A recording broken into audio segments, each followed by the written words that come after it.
Greetings, members of the 931st Air Refueling Group. As I promised you in the last commander's message, this is the second installment, and we're out in the workplace today. We're at the structural maintenance fabrication shop, and we're going to be looking at a couple of our airmen who are from both the 22nd and the 931st who are out at their workplace, and we'll let them describe a little bit about what they're doing. But before we get over to them, I'd like to talk a little bit about what's coming, and first of all, thank the members of the banquet committee. We just recently had our annual awards banquet. We honored a number of our airmen. We also took the time to honor a World War II veteran, Mr. Adrian Marlin, B-17 tail gunner. We had a wonderful evening. It was well planned out. Hundreds of man-hours went into the planning of that. I want to personally thank all of you who were involved in that for making it a successful evening. We're looking forward to even a bigger and better event next year. So now that that's over, though, it's time to start the business of getting ready for our upcoming year and our inspections. We've got all of our deployers home, thankfully, finally, and it's time to get busy working there. So I want to introduce you. We're in the fabrication shop here. These are the guys that can take a paper clip and turn it into a watch if I need them to.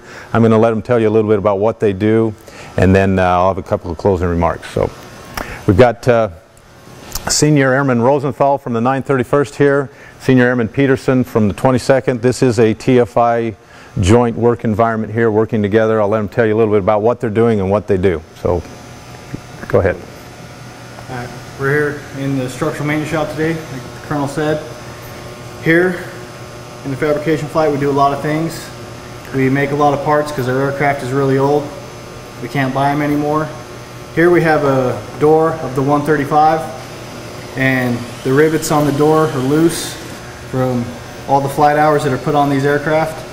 So we're changing out the rivets today, putting in new ones, and we're going to send this door down to get painted so we can put it back on the aircraft.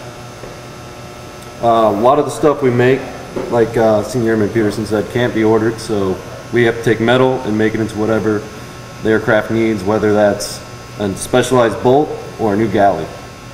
Yeah, the average age of these airplanes out on the flying line is 60 years, roughly. And unlike a car, you just can't go down to the local Boeing store and pull something off the shelf. So many times we have to make things to keep them flying, and people don't realize what that takes. But what would happen if you didn't do this? What would happen to this gear door if we didn't replace these loose rivets? These loose rivets continue to be neglected. Skins would start falling off the aircraft in flight, 300, 400 miles an hour. It'd do a lot of damage to the aircraft. Yeah. So there's a lot of things that we kind of take for granted that go on out there, but doing good work here. And like I say, if you look around the shop, they can do a wide variety of things. Everything from reskinning airplanes to building galleys to building parts that we can't get readily off the shelf. So we're grateful for what they're doing, and good to be able to come and highlight their efforts. In closing, I just want to say a couple of things. We moved our UTA from March to April.